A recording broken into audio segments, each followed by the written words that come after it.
안녕하세요. 입시가 막막할 때 유니브 클래스 윤여정입니다. 자녀 문제, 명사에게 답을 묻다. 자문명답, 오늘은 세 번째 시간으로 찾아뵙습니다. 저희 자문명답 1화 시간에 구독자님이 달아주신 댓글이 있었어요. 다음 영상 주제 추천해봅니다. 시험 불안이 높은 아이들이 조금 편안하게 시험을 완수할 수 있는 방법이나 의학적 도움에 관련된 전문가의 의견을 들어보고 싶습니다. 라는 구독자님의 댓글이 있었어요. 그래서 오늘은 이러한 시험 기간만 되면 이 불안도가 높아지는 친구들을 위해서 전문가의 의견을 물어보고 심리적이거나 의학적으로 조금 도움이 될 수 있는 다양한 견해를 좀 들어보려고 합니다. 원장님 안녕하세요. 안녕하세요. 네, 자기소개 부탁드립니다. 안녕하세요. 저는 정신과 전문의이자 소아청소년 정신과 전문의인 오동훈이라고 합니다. 현재 유튜브 채널 뇌부자들에서 구독자분들을 만나고 있습니다. 근데 지금 이제 6월이란 말이에요. 며칠 전에 6월 모의고사를 봤단 말이죠. 잘 봤을 리가 없어요. 저희 보통 고등학생들이 7월 초면 기말고사를 보거든요, 원장님. 이제 기말고사를 앞두고 그다음에 9월 모의고사를 준비하면서 되게 불안함이 평상시에 학습에도 영향을 미칠 수도 있고 시험을 볼 때 문제가 생길 수도 있어요. 정신과 전문이시니까 의학적으로 볼 때 불안은 왜 일어나는 걸까요? 일단은 불안이라는 말 자체가 주는 뉘앙스가 좀 부정적이다 보니까 좀 필요 없는 거, 없어져야 될 것이라고 생각하기가 쉬운데 사실은 이제 불안이란 우리가 살아가는데 없어서는 안 되는 필수적인 감정 중에 하나입니다. 뇌가 위협적인 상황에서 대처하기 위해서 만들어낸 하나의 방어막이다, 이렇게 생각을 하시면 되는데요. 기본적으로 우리 뇌의 깊숙한 부위에 있는 변연계라고 하는 부위가 있는데 어려운 말 나오네요. 네. 네. 그 중에서도 편도체라고 하는 부위가 활성화되면은 불안이나 공포감 같은 감정을 느끼게 되고, 지금 내가 느끼는 불안이 정상적인 건지 비정상적인 건지 이런 것들을 전전두엽이 판단을 해서 이성적으로 조절을 해주는 역할을 하게 돼요. 그래서 이런 균형이 잘 맞는다면은 불안이 어떤 일상적인 수준에서 잘 조절이 된다라고 볼 수 있을 텐데, 뇌 속의 호르몬이죠.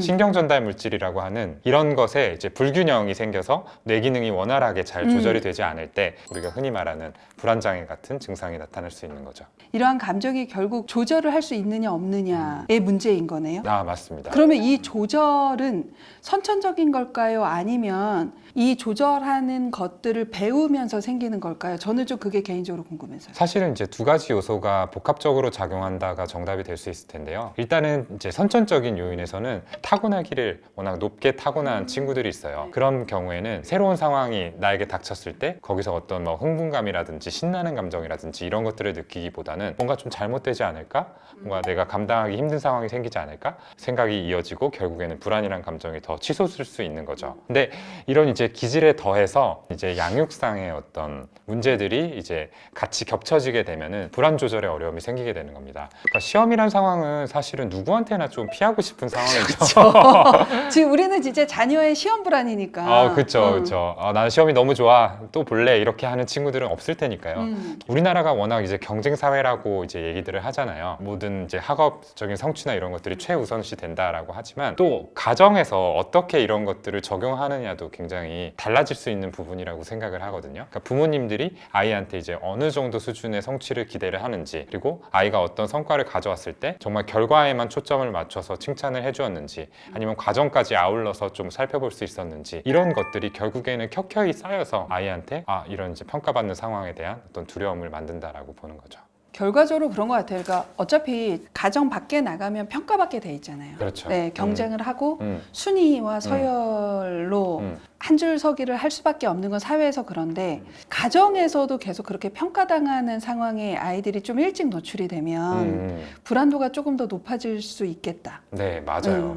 말씀하신 대로 너무 이른 나이부터 결과에 대해서 평가를 받고 비판을 받고 더 나아가서 비난까지 받게 된다면은 아이 마음속에 나는 매번 어떤 성과를 나누냐에 따라서 내 가치가 결정되는 그런 사람이다 라는 식의 생각이 자리 잡게 되는 거죠. 그러면 사실은 다른 경우보다 더 시험 불안이 크게 나타날 수밖에 없을 거고요. 근데 선생님, 제가 보기에 아이들의 불안도 문제인데 이 학부모님들이 시험 기간이 되면 불안도가 높아지시는 학부모님들이 계세요.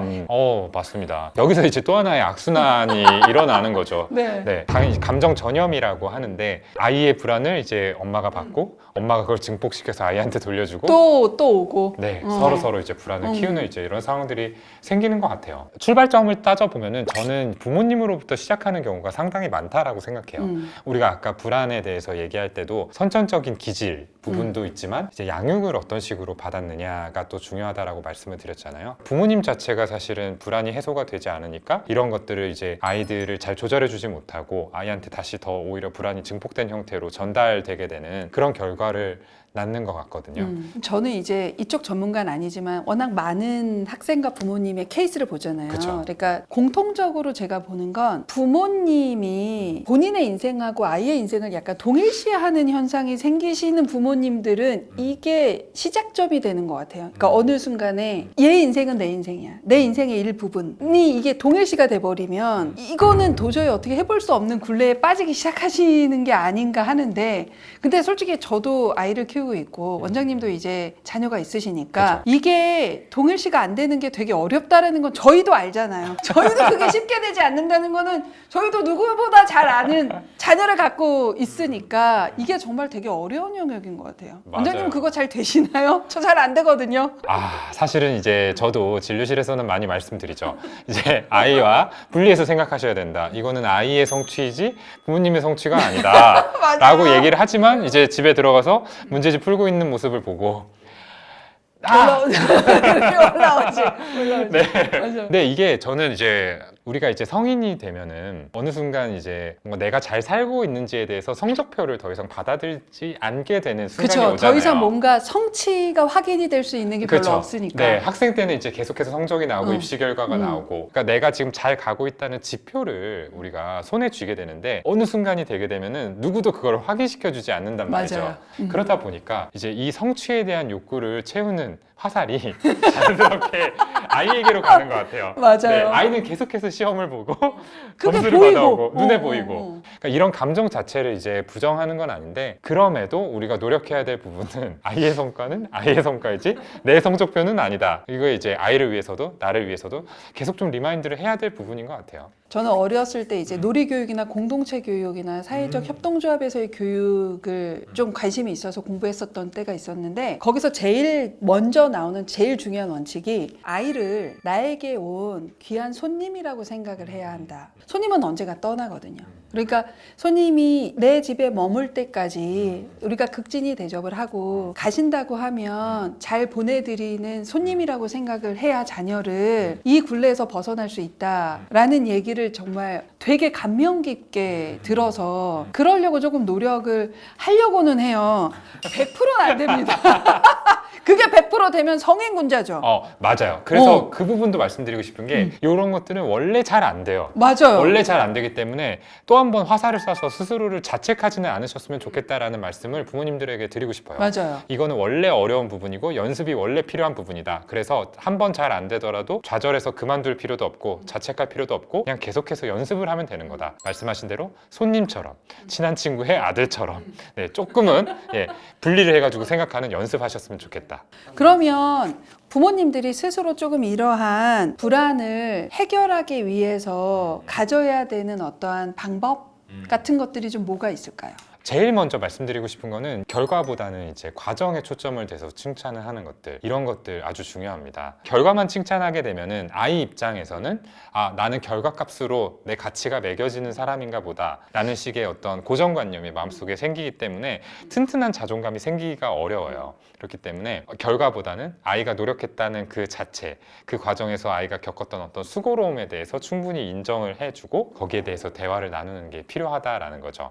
근데 그러면 난 이미 늦은 거 아닌가? 지금껏 이미 나는 여태까지 그랬는데. 이런 이제 결과 위주로 칭찬을 해왔는데 라고 생각하시는 분들도 분명히 계실 겁니다. 이런 경우에는 사실 아이에게 솔직하게 내가 느끼는 마음에 대해서 이야기를 하는 것도 저는 필요하다고 생각을 해요. 지금부터라도 너를 이제 결과 대신에 과정에 초점을 두고 칭찬을 보려고 해주고 해. 싶은데 그렇게 바라보려고 하는데 네가 이거를 어떻게 받아들일지 나는 그것도 좀 걱정이 되더라. 엄마 입장에서는 뭐 좋은 마음에서 하는 거지만 네가 바라보기에는 여태껏 안 그랬는데 저것도 진심 아니지 않을까라고 또 생각할 수도 있을 것 같아 라는 식으로 내가 걱정하는 부분에 대해서 조금 터놓고 이야기할 수 있는 용기를 내주시면 너무 좋을 것 같아요. 그래서 저는 좀 필요한 과정이라고 생각하는 게 너무 잘했어 라고 얘기도 해주지만 그 과정에서 아이가 어떻게 느꼈는지에 대해서 좀 얘기를 들어보시면 좋을 것 같아요. 이 시험을 치르는 과정에서 혹은 뭐 발표를 하는 과정에서 힘든 점은 없었는지, 너무 떨리지는 않았는지, 끝나고 나서는 어떤 느낌을 받았는지, 그 과정에서 이제 아이가 했던 생각이나 감정에 대해서 조금 더 힘을 실어서 관심을 표현을 해주는 거죠. 그러면은 결과뿐만 아니라 이 과정에서 내가 느낀 부분에 대해서도 엄마 아빠가 이렇게 신경을 쓰고 있구나 라는 느낌을 받을 수 있을 것 같습니다. 그리고 뭐 연결되는 이야기인 것 같기는 한데요. 그러니까 아이한테 은연중에 이제 압박을 줄 수 있는 말과 표정 같은 것들이 또 나올 수 있거든요. 여쭤보면은 나는 별로 그렇게 아이한테 압박 안 준다. 나는 그냥 편하게 하라고 한다. 라고 말씀을 하시는 부모님들이 많이 계시는데 아이들은 이제 부모님들이 워낙에 이제 중요한 대상이기 때문에 작은 사인을 보여도 거기에 크게 영향을 받는 경우들이 있거든요.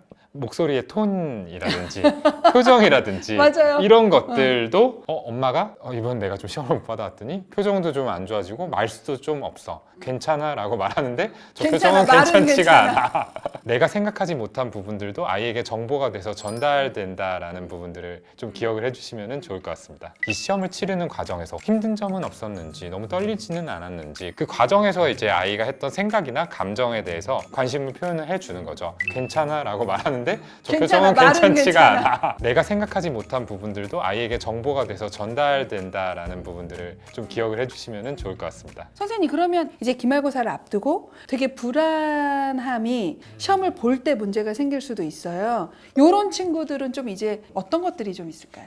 일단 첫 번째로 이제 이완 훈련 같은 것들을 좀 평상시에 해두면 좋겠다라는 생각이 들어요. 뭐 심호흡을 좀 깊게 한다든지. 그거 되게 도움돼요. 네네네. 근육 이완법이라고 해가지고 이제 팔다리에 힘을 꽉 줬다가 이제 풀면서 근육이 좀 풀어지는 느낌을 반복적으로 받는다면은 우리 몸에 이제 부교감 신경이라고 해가지고 자율신경계의 일부가 활성화가 되면서 전체적으로 신경의 톤이 진정이 되는 그런 효과를 얻을 수가 있습니다. 그래서 이런 방법들을 단계적으로 좀 접근을 하시면 좋을 것 같아요. 제일 먼저는 그냥 편안한 상태에서 일단 심호흡도 천천히 해보고 몸에 힘을 줬다 풀었다 하는 연습들도 해보는 거죠. 이게 어느 정도 이제 내 몸에 좀 익었다라고 한다면은 문제 풀다가 뭐 지문이 잘 눈에 안 들어온다 그러면 잠깐 멈춰가지고 천천히 심호흡 해보고 그 다음에 다시 문제로 돌아간다든지 이런 식으로 적용을 해볼 수 있을 거고요. 이런 것들이 또 잘 된다 그러면은 모의고사 상황 그리고 실전까지도 응용을 할 수 있겠죠. 그러니까 이거를 안 하다가 갑자기 시험 순간에 그건 안 돼요. 심호흡 어.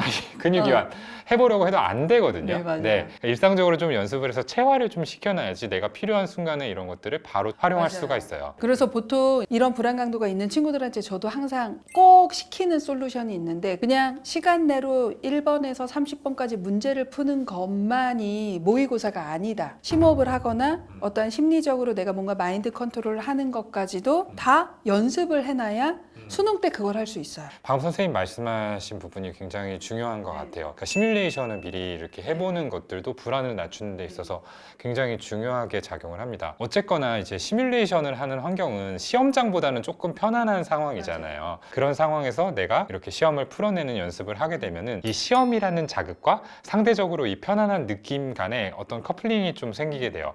그러니까 불안하고의 연결고리는 조금 약해지고 상대적으로 좀 편안한 느낌하고 연결이 될 수 있기 때문에 뇌과학적으로도 이런 시뮬레이션이 많이 도움이 된다라고 보죠. 그리고 나만의 행동 강령, 그러니까 시험 시에 어떤 루틴들을 만드는 것도 맞아요. 그건 되게 중요해요. 되게 중요할 것 같아요. 근데 평상시에 이러한 원칙으로 움직인다라는 것들을 내가 머릿속으로 숙달을 시켜놓는다면 당황할 여지가 좀 줄어들 수 있겠죠. 모르는 문제가 나오면 일단 넘어간다. 문제집을 이제 풀 때 뭐 어떤 순서로 푼다라는 원칙이 있다라면 동일하게 시험지를 풀 때도 그런 것들을 적용한다든지 이런 부분들을 조금 명시된 문구로 정리를 해보면 좋을 것 같아요. 가끔 되게 꼼꼼한 여학생들 중에 이런 것들을 일기 쓰듯이 개념하고 그때 내가 풀었던 감정을 같이 써놓는 친구들이 있어요. 내가 이 개념을 아는데 이 문제를 풀 때 갑자기 모의고사에서 뭐가가 접근이 안 돼서 당황해서 이랬어. 근데 이거를 그냥 써놓고 끝내는 게 아니라 그거를 계속 반복적으로 보면서 그때 내가 어땠는지를 계속 떠올리는 연습을 하는 친구들이 있는데 그런 친구들이 생각보다는 본 시험에서는 조금 좀 덤덤하게, 그러니까 이게 약간 뇌색임이죠. 똑같이. 그렇죠. 비슷하게 저는 시험시 혹은 시험을 앞두고서 느낀 감정과 생각을 형태에 구애받지 말고 줄글로 쭉 한번 써보는 것도 좋을 것 같아요. 내가 이때는 왜 굳이 이런 생각을 했을까라고 느껴지는 부분이 있을 있어요. 거예요. 맞아요. 그래서 그런 부분에 대해서는 내가 이렇게 생각할 필요까지는 없었는데 이제 보니까 이렇게 생각했으면 더 좋았겠다라고 하는 부분들을 적어놓는 거죠. 그리고 다음 시험을 앞두고서 그런 것들을 또 한 번 더 볼 수도 있고요. 이런 게 이제 인지행동 치료의 어떤 기법들에 해당이 돼요. 불안할 때 부정적인 생각을 하는 경우들이 굉장히 네, 맞아요. 많아요. 이 시험을 망치면 세상이 끝날 거야. 맞아요. 그런 걸 역기능적 사고라고 우리가 이야기를 하거든요. 말하자면 이제 감정 조절이나 좋은 결과를 내는 데 있어서 하등 도움이 되지 않는 이런 생각들인데, 이런 거를 캐치하고 교정을 해주는 게 바로 인지행동 치료. 네. 그 중에서도 특히 인지 치료에 해당하는 부분입니다. 그래서 이렇게 줄글로 한번 써보고 시점이 지난 다음에 다르게 좀 생각을 해보는 연습은 말하자면은 셀프 인지 치료에 해당하는 그런 부분이다라고 할 수 있을 것 같고요. 이게 또 잘 안 되는 경우도 있을 거예요. 그런 경우에는 부모님과 같이 좀 이 부분을 보면서 이럴 때 조금 다르게 생각을 해봤으면 어땠을까라고 부모님께서 제시를 해주시는 것도 도움이 될 수 있을 것 같아요. 이완 훈련 같은 것들을 좀 평상시에 해두면 좋겠다라는 생각이 들어요. 일상적으로 좀 연습을 해서 체화를 좀 시켜놔야지 내가 필요한 순간에 이런 것들을 바로 활용할 수가 있어요. 이렇게 줄글로 한번 써보고 시점이 지난 다음에 다르게 좀 생각을 해보는 연습은 말하자면은 셀프 인지 치료에 해당하는 그런 부분이다라고 할 수 있을 것 같고요. 마지막으로 제가 좀 여쭤보고 싶은 게, 원장님에게 자녀 공부란 무엇일까요? 자녀 공부란 소아정신과 의사에게도 어려운 거다